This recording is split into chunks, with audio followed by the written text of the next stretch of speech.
Sir accounting advance accounting के syllabus को मिला करके न्यू स्कीम के अंदर सिलेबस बना दिया गया आईसीए के द्वारा एडवांस अकाउंटिंग, जो बहुत ज्यादा लेंथी हो गया। मेरे को समझ नहीं आ रहा यार, इतना लेंथी सिलेबस है, मैं कैसे करूंगा, कैसे अपने एडवांस अकाउंटिंग को पास कर पाऊंगा। ये जो आपके चैप्टर्स हैं, ये जो चैप्टर्स हैं, इनकी वेटेज है आपकी सारे चैप्टर्स की मिला करके 35 to 45% की, यानी कि 35 to 45 मार्क्स के ये 5 चैप्टर आ जाएंगे बड़े। अब सर बाकी तो सारे अकाउंटिंग स्टैंडर्ड है, क्या सारे एक एक करके स्टार्ट कर दो मॉड्यूल 1 से? नहीं बेटा, ऐसा नहीं करना, फिर आपको लगेगा पेपर टफ है। पेपर टफ नहीं होगा, आपको बस तरीके से चीजों को करना है। तो without wasting any time video को शुरू करते हैं, देखते हैं कि एडवांस अकाउंटिंग को कैसे करना है ताकि हम एग्जामिनेशन लेके आ।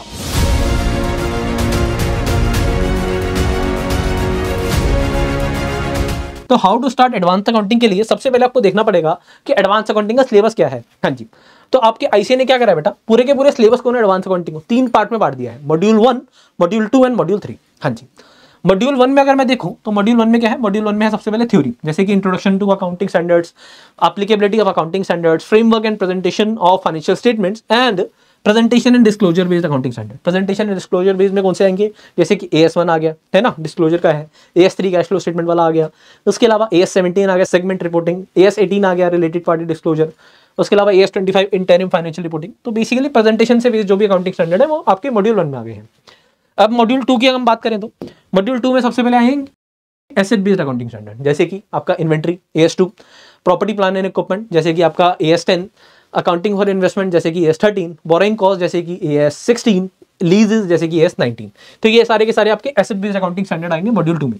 लायबिलिटी बेस्ड अकाउंटिंग स्टैंडर्ड भी मॉड्यूल 2 में है, लायबिलिटी बेस्ड जैसे कि AS15 एम्प्लॉय बेनिफिट्स या AS29। अब ऐसे स्टैंडर्ड्स जो इंपैक्ट कर रहे हैं फाइनेंशियल स्टेटमेंट्स को, तो जैसे कि AS4, 5 ये वाले, AS11 ये आपके ये भी मॉड्यूल 2 में है। रेवेन्यू बेस्ड जैसे कि AS7, AS9, other accounting standard जैसे कि AS12, AS14 और कंसोलिडेशन ऑफ अकाउंट्स वाले अकाउंटिंग स्टैंडर्ड जैसे कि AS21, 23 एंड 27। तो ये आ गए आपके सारे के सारे मॉड्यूल 2 में, यानी कि कंसोलिडेशन वाला जो चैप्टर है ना वो हमारा मॉड्यूल 2 में है। उसके अलावा सारे के सारे अकाउंटिंग स्टैंडर्ड लगभग सारे के सारे यहाँ पर हैं। कुछ अकाउंटिंग स्टैंडर्ड जो प्रेजेंटेशन और डिस्क्लोजर बेस्ड है वो अपने मॉड्यूल 1 में है। अभी सिर्फ मैं सिलेबस समझा रहा हूँ, मैं आपको बताऊंगा किस सीक्वेंस में करना है आपको। मॉड्यूल 3 में अगर हम देखें तो सबसे पहले आपको आता है फाइनेंशियल स्टेटमेंट ऑफ कंपनीज, यानी कि यहाँ पर है cash flow statement, CFS cash flow statement, साथ ही साथ आपका बैलेंस शीट वाला चैप्टर, फाइनेंशियल स्टेटमेंट बेसिकली। हाँ जी, फाइनेंशियल स्टेटमेंट ऑफ कंपनीज ये आपका यहाँ पर है। इसके अलावा buyback of securities, accounting for reconstruction, amalgamation and branch accounting, ये है मॉड्यूल 3। अब बेटा अगर मैं देखूँ ना, अगर मैं देखूँ सेक्शन वाइज वेटेज के हिसाब से भी, तो ये जो आपके चैप्टर्स हैं, ये जो चैप्टर्स हैं इनकी वेटेज है आपकी सारे चैप्टर्स की मिला करके 35 to 45% की, यानी कि 35 to 45 मार्क्स के ये 5 चैप्टर आ जाएंगे बड़े बड़े। जी हाँ, जिसमें आपके कैश फ्लो स्टेटमेंट आ गया, फाइनेंशियल स्टेटमेंट ऑफ कंपनीज आ गया, बायबैक आ गया, reconstruction, amalgamation and branch accounting. Branch accounting weightage जो है वो 5 to 10% की है, यानी कि 5 से 10 नंबर का है, और बाकी 30 to 35% के 4 चैप्टर है। तो इस बात से मेरे को ये बात समझ आती है कि यार ये ना थोड़ा सा टेक्निकल पोर्शन है, ये आपका प्रैक्टिकल पोर्शन है। तो सबसे पहले आपको जो स्टार्ट करना है ना वो मॉड्यूल 3 से स्टार्ट करना है, आपको मॉड्यूल 1 से स्टार्ट नहीं करना है। सबसे पहले आप स्टार्ट करेंगे मॉड्यूल 3 से। उसके अंदर आप क्या कर सकते हैं कि एक आसान चैप्टर ले लिया, एक टफ चैप्टर ले लिया। जैसे कि फॉर एग्जांपल आपने लेट्स सपोज स्टार्ट करा अपना CFS से, कैश फ्लो स्टेटमेंट पहले पढ़ा हुआ है, कैश फ्लो स्टेटमेंट करा, फिर बायबैक कर लिया, फिर रिकंस्ट्रक्शन कर लिया, और रिकंस्ट्रक्शन के बाद फाइनेंशियल स्टेटमेंट ऑफ कंपनी कर लिया, फिर अमलगमेशन कर लिया, फिर ब्रांच अकाउंटिंग कर लिया, और इस तरीके से सबसे पहले मॉड्यूल 3 कर लिया। मॉड्यूल 3 करते ही आप देखेंगे यार मेरे 40-45 नंबर का मेरा पेपर बढ़िया तरीके से क्लियर हो रहा है। इसके बाद आप क्या करिए, इसके बाद आप कंसोलिडेशन वाले चैप्टर को उठा लीजिए। यहाँ पर कम से कम ये आप ना करते भी बेटा 10 नंबर का आराम से आएगा, 10 से 15 नंबर का कंसोलिडेशन वाला चैप्टर आएगा, जिसमें AS21, AS23 और 27 आ जाएंगे, तीनों के तीनों। तो उसके बाद आपको ये करना है, मेरे को पता है मैं थोड़े पहले आपको प्रैक्टिकल चैप्टर्स, बड़े वाले चैप्टर्स बोल रहा हूँ, बट बिलीव मी ये बहुत ज्यादा फायदा करेंगे आपको। यहाँ पर आपको लगभग मैक्सिमम अकाउंटिंग आपको समझ आ जाएगी, आपको कोई दिक्कत कोई परेशानी नहीं आएगी। ये भी बताऊंगा कि इन चैप्टर्स में क्या करना है, उसके लिए भी कोई टेंशन नहीं है, अभी सीक्वेंस बता रहा हूँ। ठीक है जी, आपको मॉड्यूल 3 करने में 10 से 15 दिन लगेंगे, बट आराम से आपको एक एक चीज करनी है, इसके अंदर कंसेप्ट को अच्छे समझना है, प्रैक्टिस करनी है, टेस्ट देना है, रिवीजन करनी है, सब कुछ करना है। 10 से 15 दिन में आपका मॉड्यूल 3 आराम से हो जाएगा। उसके बाद आपको कंसोलिडेशन ऑफ अकाउंट्स कर लिया, इसके अंदर लगेंगे कम से कम 5 दिन। उसके बाद आपको आना है अपने अकाउंटिंग स्टैंडर्ड पे। अब सर बाकी तो सारे अकाउंटिंग स्टैंडर्ड है, क्या सारे एक एक करके स्टार्ट कर दो मॉड्यूल 1 से? नहीं बेटा, ऐसा नहीं करना, आपको ना सबसे पहले मॉड्यूल 2 के कुछ अकाउंटिंग स्टैंडर्ड उठा दिए। मॉड्यूल 2 में भी अगर मैं बात करूं तो सबसे पहले आप रेवेन्यू बेस्ड अकाउंटिंग स्टैंडर्ड करिएगा। सबसे पहले अपने चैप्टर्स कर लिए, फिर रेवेन्यू बेस्ड अकाउंटिंग स्टैंडर्ड पे है, यानी कि AS7-9 आसान है, ये हो जाएंगे। अब धीरे धीरे आपको अकाउंटिंग स्टैंडर्ड समझ आने लगेंगे। ठीक है जी, उसके बाद आप अब कोई भी अकाउंटिंग स्टैंडर्ड उठा सकते हैं। वैसे मैं कहूंगा आपको सबसे पहले एसेट बेस्ड अकाउंटिंग स्टैंडर्ड, यानी कि AS2, 10, 13, 16 ये वाले अकाउंटिंग स्टैंडर्ड करिएगा, फिर लायबिलिटी बेस्ड करिएगा, फिर impacting financial statement based accounting standards, और उसके बाद अदर अकाउंटिंग स्टैंडर्ड, और फिर presentation and disclosure based accounting standard, और उसके बाद की थ्योरी। तो आपकी सीक्वेंस ये होनी चाहिए कि मॉड्यूल 3, फिर मॉड्यूल 2 के अंदर रेवेन्यू बेस्ड अकाउंटिंग स्टैंडर्ड से, और उससे पहले कंसोलिडेशन वाला चैप्टर, और उसके बाद बाकी सारी चीजें बड़े आराम से आपका सही तरीके से निपट जाएंगी। आपको पता है अकाउंटिंग स्टैंडर्ड लिखने की एक प्रेजेंटेशन होती है, एक तरीका होता है, वो आपको सही तरीके से फॉलो करना है। इसके लिए आप हमारी पीपी बुक के अंदर भी हेल्प ले सकते हैं। पीपी बुक के अंदर आपको सारे के सारे क्वेश्चन मिल जाते हैं जो आज तक उस अकाउंटिंग स्टैंडर्ड पे या उस किसी चैप्टर पे जो भी बने आज तक, सारे क्वेश्चन आपको पीपी बुक में एक जगह मिल जाते हैं, चाहे वो कितने ही पुराने पास्ट एग्जाम में आया हो, चाहे वो कहीं भी पूछा गया हो, किसी भी आरटीपी में आया होगा, किसी भी एमटीपी में आया होगा, कहीं भी सारे के सारे क्वेश्चंस आपको पीपी बुक में मिल जाते हैं। तो पीपी बुक आपको मिलती है हमारे कोर्स के साथ। तो आपने अभी तक अगर स्टार्ट नहीं करी है स्टडीज, तो आप एडवांस अकाउंटिंग हमारा कोर्स भी ले सकते हैं, लिंक डिस्क्रिप्शन में गिवन है, वहां पर आपको पीपी बुक मिल जाएगी जो बहुत हेल्पफुल होगी। इसके अलावा रिकॉर्डेड लेक्चर्स, लाइव क्लासेस, ये सारी की सारी चीजें मिल जाएंगी। ठीक है जी। तो जिसको चाहिए कि यार मेरे को प्रॉपरली एक स्टडी मटेरियल मिल जाए, गाइडेंस मिल जाए, एक काउंसलिंग सेशन मिल जाए, रेगुलर मेरे डाउट पूछे जाए, तो आप कोर्स भी एनरोल कर सकते हैं। सबसे पहले आप सीक्वेंस समझ आ गई, आपको कोई दिक्कत नहीं होनी चाहिए यहाँ तक। हाँ जी, क्वेश्चन प्रैक्टिस बहुत करनी है। प्रेजेंटेशन के लिए आपको ध्यान देना है, अकाउंटिंग स्टैंडर्ड में बहुत ज्यादा मैटर करती है प्रेजेंटेशन। अकाउंटिंग स्टैंडर्ड में नंबर लाना आसान जितना है उतना ही ज्यादा टफ है। अगर आप प्रेजेंटेशन नहीं करोगे, आपको पूरा आता है, मार्क्स मिलेंगे 5 में से 2 नंबर, और आपको पूरा आता है और आपने सही तरीके से प्रेजेंट कर दिया तो 5 में से 5 नंबर मिलेंगे।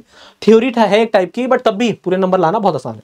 अब आपको क्या करना है बेसिकली, अब आपको ये नहीं करना है कि यार मैंने कंसेप्ट कर लिया मेरा हो गया। आपको साथ साथ स्टडी मटेरियल के सारे क्वेश्चन होने चाहिए उस चैप्टर के, जो भी आप चैप्टर कर रहे हैं। आपके प्रीवियस ईयर क्वेश्चन उस चैप्टर से रिलेटेड सारे होने चाहिए, आरटीपी सारे के सारे होने चाहिए, और एमटीपी होने चाहिए।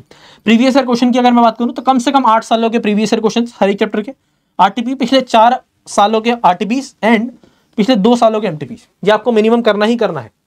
आपको लग रहा है यार ये तो कई सारी जगह इकट्ठा करना पड़ेगा चीजें, तो वही बेटा परफेक्ट प्रैक्टिस बुक में 8 साल क्या 20-20 सालों के आपको आरटीपी एमटी पास एग्जाम सारे के सारे क्वेश्चन मिल जाएंगे, कोई भी घबराने की जरूरत नहीं है। और ये पीपी बुक आपको हमारे कोर्स के साथ मिल जाती है बिल्कुल फ्री। जी हाँ, बिल्कुल फ्री। अब बात आती है कि हमें क्या करना है। सबसे पहले आपको बताया कंसेप्ट करना है। कंसेप्ट को आप बेटा बहुत अच्छे तरीके से करना है। यहाँ पर कंसेप्ट अंडरस्टैंडिंग मैटर करेगी। ऐसा नहीं है कि आपको किसी ने रटवा दिया, आपने रट लिया और हो गया, नहीं। एप्लीकेशन बेस्ड चीजें हैं, नहीं होगा भाई, पास नहीं होगी। फिर आपको लगेगा पेपर टफ है, पेपर टफ नहीं होगा, आपको बस तरीके से चीजों को करना है। कंसेप्ट, उसके बाद आपको करना है प्रैक्टिस। प्रैक्टिस कहां से करनी है? परफेक्ट प्रैक्टिस से करनी है। जी हाँ, परफेक्ट प्रैक्टिस से करनी है। परफेक्ट प्रैक्टिस जो आपको कोर्स के साथ मिल रही है, परफेक्ट प्रैक्टिस, या फिर आपको ICS study material, RTP MT past exam सारे के सारे चीजें करनी है। परफेक्ट प्रैक्टिस करने के बाद टेस्ट देना है, हर एक चैप्टर का 2, हर एक चैप्टर के मिनिमम 2 टेस्ट देने ही देने हैं बेटा, तभी जाके पता लगेगा कि क्या आपकी प्रिपरेशन लेवल है, किस तरीके से आपकी स्टडी आगे बढ़ रही है। सर टेस्टों में मिलते ही नहीं, तो बेटा आपको हमारे कोर्स के साथ हर एक सब्जेक्ट के, हर एक चैप्टर के 2-2 टेस्ट मिलते हैं। उसके अलावा फुल कोर्स टेस्ट मिलते हैं हर एक सब्जेक्ट के 10-10 कम से कम मिनिमम, जो आप पहले दिन भी चाहें तो जाके दे सकते हैं।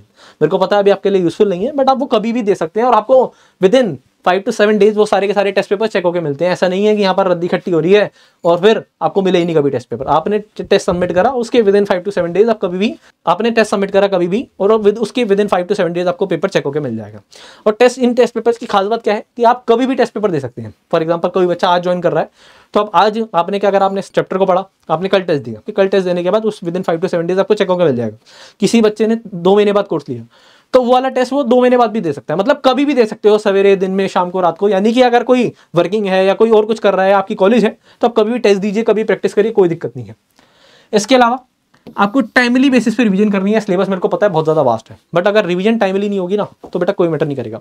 तो इसलिए मैंने यहाँ पर 4-3-3 या फिर 40%, 30% एंड 30% वेटेज रखी है। यानी कि 40% वेटेज होगी। अगर आप 100% कोर्स करने का बात करते हो ना, कोई भी चैप्टर कर रहे हो, उसे 100% कैसे करना है? सबसे पहले उसका कंसेप्ट बहुत अच्छे तरीके से समझना चाहिए, और उसके नोट्स बनाने हैं खुद से। ऐसा नहीं हो कि टीचर के नोट्स पे डिपेंड हो, खुद से सेल्फ हैंड रिटन नोट्स बनाने हैं। नोट्स बनाने के बाद उसकी परफेक्ट प्रैक्टिस से प्रैक्टिस करनी है, या फिर ICS study material, RTP MT past exam. Then test देने हैं। टेस्ट देने के लिए और वो टेस्ट चेक होके मिले, टेस्ट चेक होने के बाद आपको उसका एनालिसिस करना है, और टाइमली बेसिस पर रिवीजन करनी है। यानी कि हफ्ते में 1 दिन तो रिवीजन का फिक्स है ही। उसके अलावा जब भी मैं नया चैप्टर पढ़ूंगा, पुराने वाले को पहले रिवाइज कर लूंगा। यहाँ पर रिवीजन बहुत ज्यादा मैटर करेगी। जितना ज्यादा सिलेबस वास्ट हो जाएगा, उतना ज्यादा आपको रिवीजन यहाँ पर ध्यान रखनी पड़ेगी। तो एडवांस अकाउंटिंग में सबसे जो मूल मंत्र होगा वो यही होगा, practice and test is the most important. Practice, test and revision is the most important.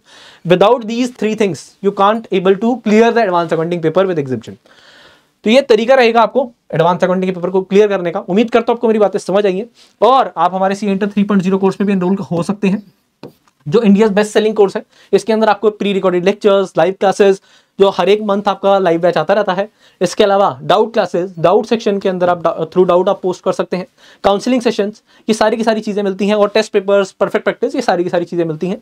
तो आप जाइए कोर्स के अंदर एनरोल हो जाइए अगर अभी तक आपने स्टडी स्टार्ट नहीं करी है, और अपनी तैयारी को एक लेवल अप करिए और मई 2024 का अटेम्प्ट क्लियर करिए। Thank you so much, bye bye, जय श्री राम।